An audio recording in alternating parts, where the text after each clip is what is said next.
ଆଜି ଆମେ ଗୋଟେ ଗପ ଶୁଣିବା ହେଲା। ଗପ ତମକୁ ଶୁଭୁଛି? ଗପ ଶୁଣିବା। ସତ ମିଛର ଗୋଟେ ଗପ ଶୁଣିବା ଗପ ମାଧ୍ୟମରେ ହେଲା। ମିଛର ଥିବା ଗପ ସବୁ ଜାଣିଥିବ ତମ ଘରେ ସବୁ କହନ୍ତି ହେଲା। ମୁଁ ଆଜି କହୁଛି ଶୁଣିବା ମିଛର ହେଲା। ଗୋଟେ ଦେଶରେ ଗୋଟେ ଗୋଟେ ଗାଁରେ ଥିଲା ହେଲା। ସେ ଗାଁରେ ବହୁତ ସାରା ଲୋକ ରହୁଥିଲେ। ରାଘୁଆ ନାମକ ଜଣେ ପିଲାଟେ ଥିଲା ହେଲା। ରାଘୁଆ ନାମକ ପିଲାଟେ ସେ କଣ କରେ ନା ଗାଈ ଚରେଇବା ପାଇଁ ଯାଏ। ଜଙ୍ଗଲକୁ ଗାଈ ଚରେଇବା ପାଇଁ ଯାଏ। ସେ ମିଛ କୁହେ ସବୁବେଳେ। ଗାଁ ଲୋକ କିଛି ଜାଣିପାରନ୍ତି ନାହିଁ। ସେ ଜଙ୍ଗଲକୁ ଯାଇଥିବ ଗାଈ ଚରେଇବା ପାଇଁ ମିଛରେ ଡାକିବ। ଦିନେ ଦିନେ ଥିବ ଡାକିବ ଦୌଡ଼ି ଆସ ମତେ ବାଘ ନେଇଗଲା, ଦୌଡ଼ି ଆସ ମତେ ବାଘ ନେଇଗଲା। ଗାଁ ଲୋକ ଯାଆନ୍ତି ଦେଖନ୍ତି, ଦେଖିଲା ବେଳକୁ ରାଘୁଆ ମିଛରେ କହିଦେଇଥିବ ମତେ ବାଘ ନେଇଗଲା। ଦେଖିଲା ବେଳକୁ ଗାଁ ଲୋକ ଗଲାବେଳେ ଗଛରେ ବସିକି ଆମ୍ବ ଖାଉଥିବ, ଯେତେବେଳେ ଗାଈ ପଡଉଥିବ, ନହେଲେ ଯେତେବେଳେ ଖେଳୁଥିବ, ଏମିତି ସବୁ କରେ। କିଏ? ଏଟା ରାଘୁଆ। ସବୁବେଳେ ମିଛ କହୁଥିଲା। କିନ୍ତୁ ଯେତେବେଳେ ମିଛ କହୁଥିଲା ପ୍ରକୃତରେ ଦିନେ ଗୋଟେ ବାଘ ଆସିଲା। ବାଘ ଆସିଲା, ରାଘୁଆ ତାକୁ ଦେଖିନି। ବାଘ ସବୁଦିନ ଦେଖିଲା କହିଲା ଠିକ ଅଛି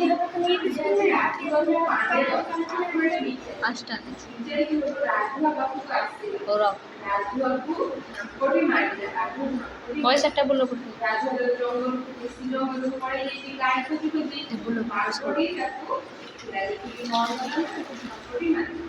ରାଘୁଆ ସେଠୁ ଚିଲେଇଲା ଦୌଡ଼ି ଆସ ଭାଇ ଦୌଡ଼ି ଆସ ମତେ ବାଘ ନେଇଗଲା। ଗାଁ ଲୋକ ଦୌଡ଼ି ଆସ ବାଘ ନେଇଗଲା।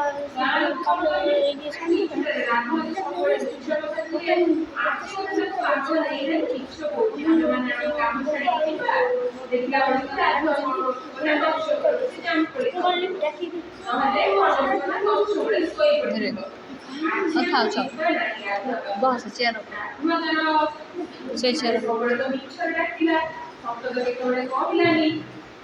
ରାଘୁଆ କଣ କଲା ନା ଏମିତି ଚିଲେଇ ବାଘ ରାଘୁଆକୁ ଖାଇଦେଲା।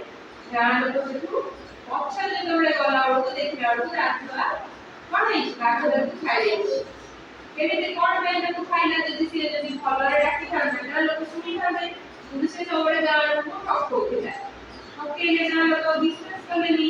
ସେଥିପାଇଁ ରାଘୁଆ ନାଁ କଣ ଦିଆହେଲା? ମିଛୁଆ ରାଘୁଆ। ମିଛ କହିଲା ବୋଲି ଆଜି ସେ ବାଘ ଘରେ ଗଲା ହେଲା। ତ ଆମେ ସେଥିପାଇଁ ମିଛ କହିବା। ତମେ ମିଛ କୁହ। ତମେ ଯଦି ଘରେ କିଛି ଗୋଟେ ମିଛ କହିଲ ତାପରକୁ ସେଇ କଥା କହିଲେ ଘରେ ଆଉ ବିଶ୍ୱାସ କରିବେ? ତମେ ଯଦି କହିବ ଆଜି କି ବୋଉ ମୁଁ ସ୍କୁଲ ଯାଇଥିଲି ବାଟରେ ଆସିଲା ବେଳେ ଗୋଟେ ବାଘ ଦେଖିଲି, ଏଇଟା ତମେ ମିଛ କହିଲ। ଯଦି ସତକୁ ତମେ ସ୍କୁଲ ଯାଇଥିବ ଆସିଲା ବେଳେ ଯଦି ବାଘ ଦେଖିଲ ଘରେ ଆଉ ବିଶ୍ୱାସ କରିବେ? କରିବେ ନାହିଁ। ସେଥିପାଇଁ ଆମେ ଘରେ ମିଛ କହିବେନି। ଘରେ ହଉ ସ୍କୁଲରେ ହଉ ଆମେ ମିଛ କହିବେ। ଯୋଉଟା ସତ ଆମେ ସେଇଟା ସତ କହିବା। ଯଦି ମିଛ କହିବା ତାହେଲେ କଣ ହବା? କଣ କହିବେ? ଆମେ କଣ ଡାକିବେ? ମିଛୁଆ ରାଘୁଆ କହିବେ। ଆଉ ମିଛ କହିଲେ ଆମ ଘରେ କଣ କରିବେ? ମିଛୁଆ ରାଘୁଆ। ସେଥିପାଇଁ ଆମେ ମିଛ କହିବେନି। ସବୁବେଳେ ସତ କହିବା। ସତ କହିଲେ ଆମେ କୋଉଠି ବି ହାରିବେନି। ଆମେ ବିପଦରେ ପଡ଼ିଲେ ଲୋକମାନେ ଆମକୁ ସାହାଯ୍ୟ କରିବେ। ଯଦି ମିଛ କହିବା ଲୋକମାନେ ଆମକୁ କଣ କରିବେ? ଏ ମିଛୁଆଟେ, ମିଛୁଆ ରାଘୁଆଟେ, ଆଉ ତମେ ବିଶ୍ୱାସ କରିବେ। ଯଦି ଆମେ ସତ କହିବା ତାହେଲେ ସବୁ କଥା ଆମର ଲୋକମାନେ ବିଶ୍ୱାସ କରିବେ। ତ ଭଲ ଲାଗିଲା?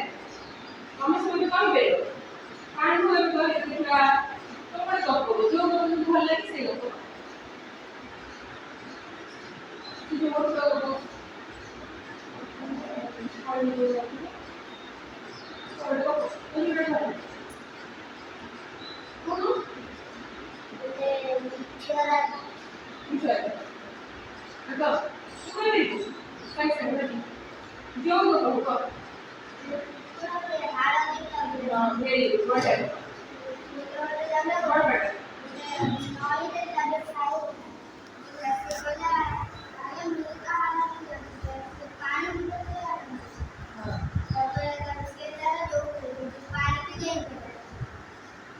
ବେଳକୁ ଆଉ ଗୋଟେ କୁକୁର ନଥିଲା କି ହାଡ଼ ନଥିଲା, କଣ ଥିଲା?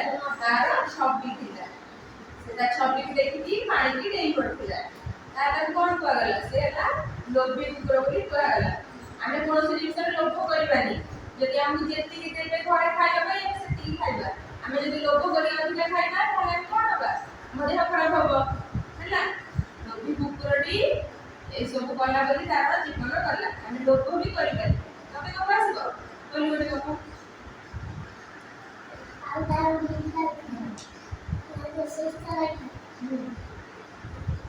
ଗୋଟେ ମାଠିଆ କେତେ ମାନେ ପଡ଼ିଛି ଛାତ ତ ପାଇଲା ନା ବସି ତମେ କଣ କରିବ? ଗୋଡ଼ି ପଡ଼ିଥିଲା ପାଣି ପକେଇଦେଲା ପାଣି ଦେଇଦେଲା ତାର ଗଲା ସେଟା ହେଲା କଣ? ଚତୁର କାଉ। ଆମର ଯଦି ବୁଦ୍ଧି ଥିବ ଆମେ ଏମିତି ଗୋଟେ ରାସ୍ତାରେ ଗଲେ ଆମକୁ ଶୋଷ କଲେ ଆମେ ଏମିତି ପାଣି ପିଇପାରିବା। ଚତୁର କାଉ ଆମର ସେମିତି ବୁଦ୍ଧି ଅଛି। ଚତୁରତାର ସହିତ ଆମେ ପାଣି ପିଇପାରିବା, ସବୁ କାମ କରିପାରିବା। ଚତୁର ଏବେ ତାହେଲେ ଗପ ଭଲ ଲାଗିଲା। Very good.